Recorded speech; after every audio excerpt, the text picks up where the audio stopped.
Hey friends, today we're taking one card idea and turning it into three, all with simple steps that anyone can try.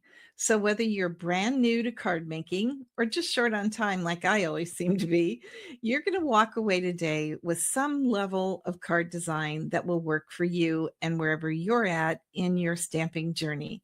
My name is Barb Brimhall, known as the 𝐬𝐳𝐵 Stamper, and let's get stamping. Today, I am using the Thoughtful Octopus Stamp Set. That is from the May 2026 online exclusive products. And I've paired it with one of my favorite new designer series papers called Beautiful Ordinary Life. I just love this paper. It's got so much versatility to it. If you've seen any of my Facebook videos, you know that I am in love with this paper.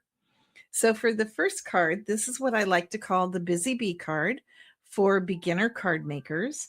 And the paper is actually the focal point of all three of these cards. So this is just a white card base. And then on it, I put a layer of the Beautiful Ordinary Life paper.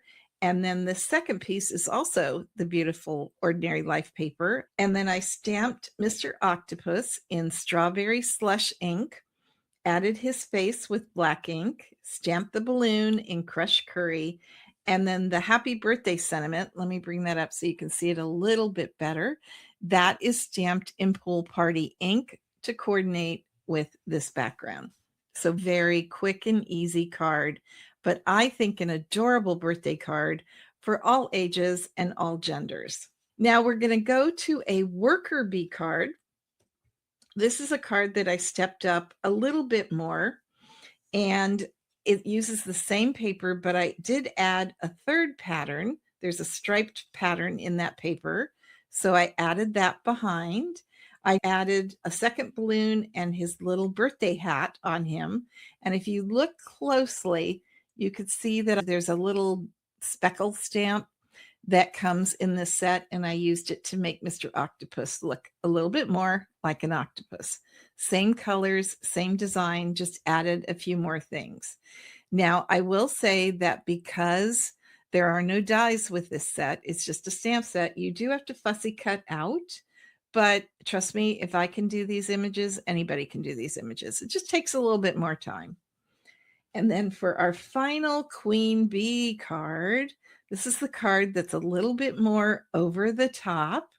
I added a lot to this. First of all, this paper that before has just been rectangular, I used to die the Everyday Arches dies and cut out the paper with this arch, which I think just really adds a lot of interest to this card. And then the one thing I really want you to notice is on the Pool Party polka dot paper, I used an embossing folder. This is the Fern and Flora embossing folder, and I really think it added some design to go with these images down here. So I did 3 balloons this time. The hat, the dots are a little bit darker. And then for the seagrass, believe it or not, that is Pool Party. And then along the bottom, I stamped the same images that I used on the octopus. I just did in a different color ink, crushed curry, same as the balloons, and made it look like sand. And then for the last part of this, I did use these dots, which I think are so much fun. These are the 2026-2028 in color dots. So believe it or not, they are barely blush. They're very light pink, but they look almost white on this card. And then this card has a surprise. And remember, I do have complete instructions for you. When you open it up, I added another piece of the Beautiful Ordinary Life Designer Series paper and created a little pocket for a gift card.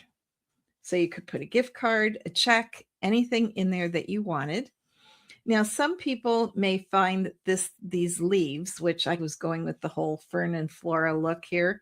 If these are too stark white for you, simply take a Pool Party blend or Pool Party ink with a blending pen and just add in the color to this. It didn't bother me at all, but if you want a little bit more color here, that's what I would do, okay? Or you could take the polka dot paper and put that here. So whatever works. And then this paper just acts as a hinge for this arched top. Sorry, I think I was out of camera range there.